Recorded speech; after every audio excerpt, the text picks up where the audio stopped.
let's prepare our hearts and our minds to receive God's word.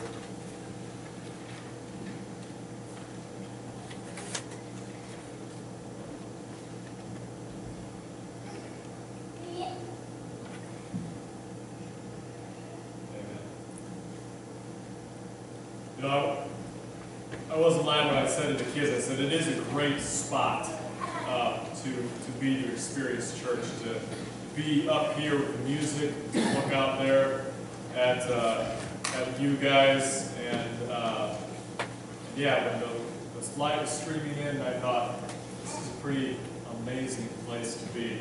Amazing time. Summer is here. I mean, we've had the weather, we've had such a crummy spring, and now, well, we didn't really have spring, and now it's summer, right? You know, summer's the time where, as a teacher, or as summer's approaching, you know, the kids are all antsy and everything, but the thing that I really associate it with is the amount of sweat that happens with me on recess duty.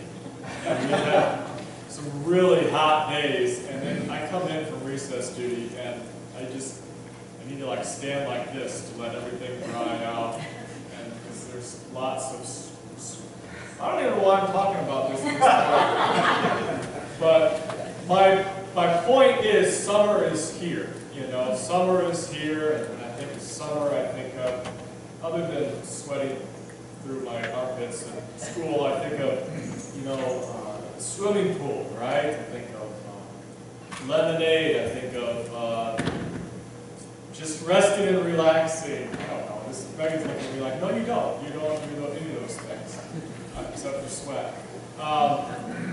You know, resting in a hammock, right, Megan? Lounging by the pool, just watching, getting up early, drinking coffee on the porch, stuff like that, right? Picnics, right? All those relaxing things. It is a relaxing time. You know, it's a relaxing time. When I was a kid, summer seemed to last forever. Absolutely forever. I can remember sitting around with my friend, that's not him, or that's not me, but I can remember sitting around with my friend Chad in his basement. We eat popsicles. We eat popsicles like crazy. And we were trying to decide what we could do to beat boredom. And that was, of course, before we could drive, before you know, we discovered girls. But his basement was nice and cool, right? And we had plenty of popsicles, and it was extremely peaceful and relaxing and restful. And in fact, if we ever got tired of relaxing in his basement, then we rode our bikes over to my basement, and then we would do the exact same thing. We'd sit in the basement, it was nice and cool and relaxing. And when we got tired of that, we did what every kid in America did. We rode our bikes, right? And even riding your bikes when you're a kid is relaxing. Now, it's not. I rode my bike with the boys like down to get the mail, and that was exhausting. And but when you're a kid, riding your bike is relaxing. You know, it's a very relaxing thing. In fact, my friend Chad had these pegs on the back of his bike. The back spoke of the back tire had these pegs, and I would stand on the pegs, and it was a really horrible deal for him, but I would stand on the peg, and he would just ride me around. And we used to ride all over like that, with me standing on his pegs, and him riding me around. Very relaxing, very restful. Now, I'm telling you something that all of you already know. That summers really aren't like that anymore. They're not like that anymore, not even for kids. And I don't need to go on and on about this. Everybody knows this. We all know how busy we are in our society these days. And kids have camps and practices and lessons and VBS. And parents have to drive their kids to camps and lessons and VBS. even a holiday like 4th of July or Labor Day really isn't that relaxing anymore. You're either traveling or preparing food for a ton of people. As a nation, we are extremely busy, and consequently, we're extremely stressed out. And how can you tell that we are stressed out as a nation? Well, when you look at all the businesses that deal with stress, I think that's a pretty good sign. We have health spas, we have massage places, we have massage therapy, we have aromatherapy candles, we have hot tubs, all these things that are made to help us relax. Now, I don't want you to misunderstand me, don't get me wrong, I'm not saying that people nowadays work harder than people did years ago. My grandpa didn't retire until he was well into his 80s. And that was just because he physically couldn't do the work anymore. Otherwise, he never would have retired. I don't think he ever had a sick day. And he probably only took 2 or 3 vacation days in his whole life. But in this age of instant communication and instant gratification, instant analysis, instant coffee, instant replay, we stress ourselves out. Everything is high speed cellular, high speed digital, high speed and mini this, mini that. We're in need of high speed rest and relaxation. It's like that Alexa thing. You see the commercials for that? I have a friend that has one, and it's so handy because you don't even have to get up to push a button on your phone anymore. I think, are we really at that point where we need to just speak it instead of actually go like that? But they are pretty cool, right? So what should we do? How can we reduce this stress? How can we relax? Well, the answer is very simple. The answer is obvious. You need to go on an all-inclusive vacation to Mexico. What you need to do. But that really doesn't work. You have people walking up and down the beach with in their swimsuits with their cell phones in their hands.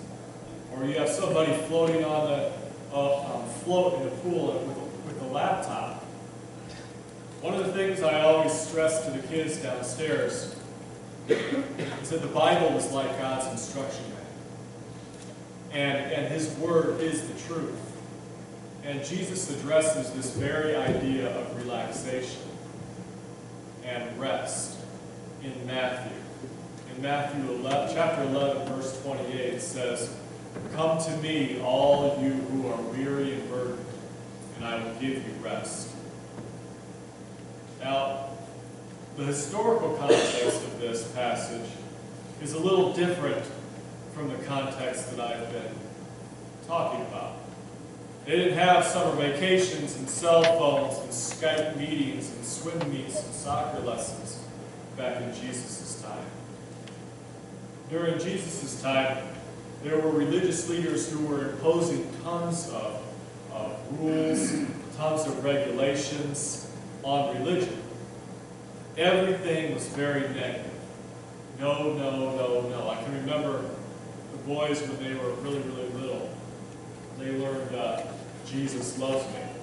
And they would sing Jesus Loves Me, and they would say, Jesus loves me, this I know, for the Bible tells me no, they would say. And I always thought that was interesting, but I think that's what Jesus was talking about. There were a lot of religious leaders imposing these rules and regulations that were very negative. No, no, no. In Matthew 23, chapter 23, verse 4, it says, Jesus says, "They tied up heavy loads and put them on men's shoulders." These are some of those burdens that Jesus was talking about. These burdens were distractions for people that kept people from knowing Jesus. In fact, they were religious rules and regulations that kept people from knowing God. And during the Nehemiah series, I mentioned how the actual physical layout of the temple at Jerusalem was built specifically to prohibit people's access to God. Only certain people had access to certain areas. And only certain people had access to God. And I think that we can logically make the jump that all of these stresses of our fast-paced lives and our hectic lifestyle can be considered burdens. In those days, they were chasing after all these rules and regulations. And today, we are so focused on all the stresses and the pressures that we can get distracted from knowing God. What are we chasing after? Success, or prestige, or money? Or has it just become a habit? Jesus can ease these burdens for us, which will help us to grow closer to Him. So let's look back at the verse. He says, "Come to me, all you who are wearied and burdened, and I will give you rest." So this sounds like a really good deal to me. As I mentioned before, the idea of rest and relaxation is pretty elusive in our society today. It's a billion or probably $1 trillion industry. While the idea of rest is a pretty important part of this verse, it's really not the most important part. Jesus says, "Come to me." And that's an invitation. That's an invitation. He is asking you. And the next word is pretty powerful too. He says, all. And that means everyone. Everyone. It doesn't matter who you are. It doesn't matter who your parents are, what color your skin is, what age you are, or what you have done in the past. It doesn't even matter what religion you are. Jesus is extending an invitation to all. And again, the context of this verse makes this little word even more powerful. The religious leaders of the time were imposing so many rules and regulations that religion was a very exclusive thing. All of these regulations or burdens were to point out who was not worthy or who was not acceptable. And Jesus was completely against this. All are worthy. All are acceptable. All are invited. Now that everyone is invited to receive rest from Jesus, how are we going to get that rest? Let's take a look at the next verse. It says, "Take my yoke upon you and learn from me, for I am gentle and humble at heart, and you will find rest for your souls. For my yoke is easy and my burden is light." It's just not as simple as believe in Jesus and everything will be easier. You won't feel stressed or you won't feel overworked. That would be too naive or too simplistic. Because that's not how Jesus works. There are plenty of examples of this every day. Just because you believe in Jesus does not mean that things will always go your way. Just because you believe in Jesus does not mean that bad things won't happen to you. I'm not saying that Jesus isn't being clear or isn't being straight with us. The key to me is in that line about yokes. Yokes were worn by a team of animals, like oxen that worked together to share a load. Jesus said that His yoke is easy, that His yoke is light. And this goes back to the point earlier that the religious leaders made all the rules and regulations that you had to follow in order to be considered religious. Jesus is saying that you don't need to be burdened with these things. You don't need to be burdened with keeping up appearances or going through the motions. Because Jesus' yoke is answering His call. believing in Him, following Him. His yoke is easy and light because He doesn't expect us to be perfect. He is perfect for us. His yoke is easy and light because He doesn't expect us not to sin, because He was without sin for us. His yoke is easy and light because He carries it for us. He died on the cross for us. But remember, it's still a yoke. There's still room for two heads. We still need to do some of the work.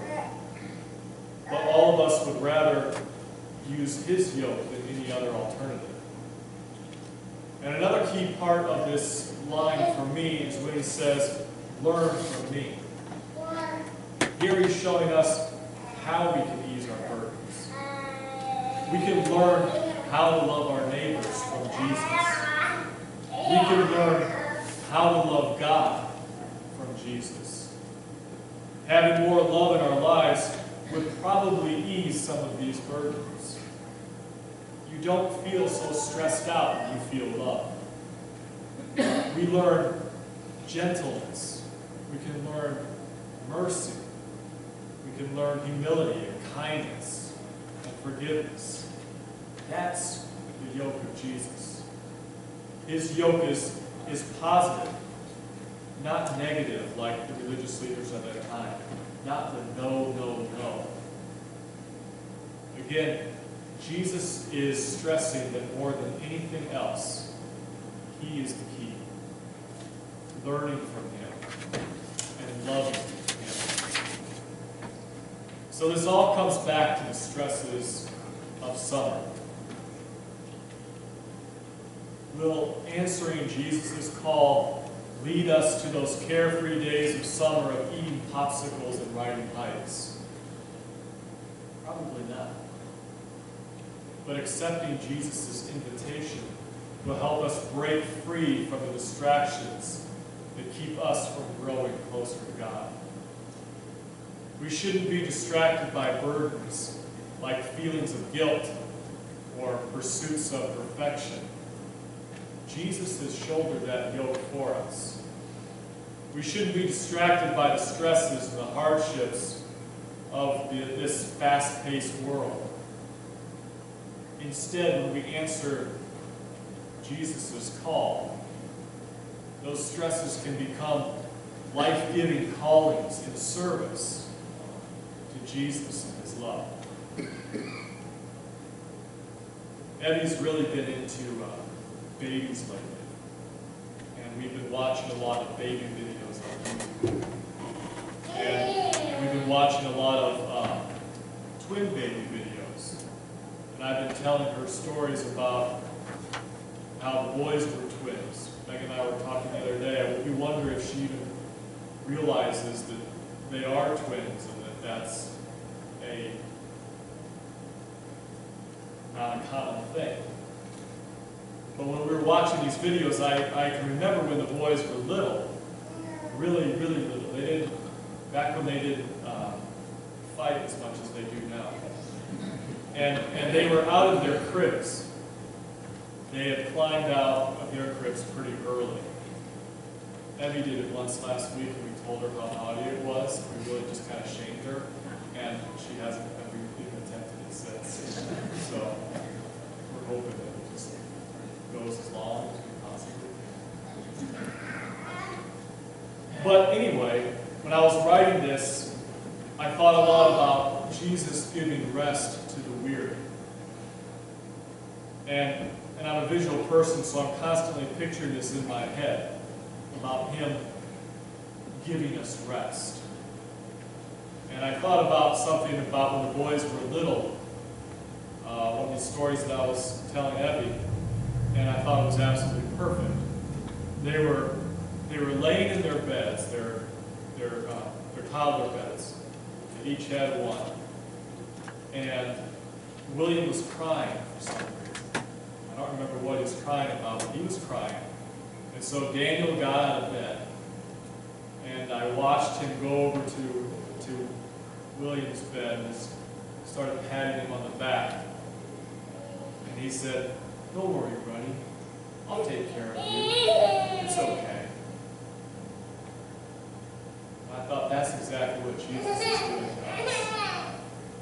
Jesus said, "Come to me, all who are weary and burdened, and I will give you rest." Jesus has made the invitation.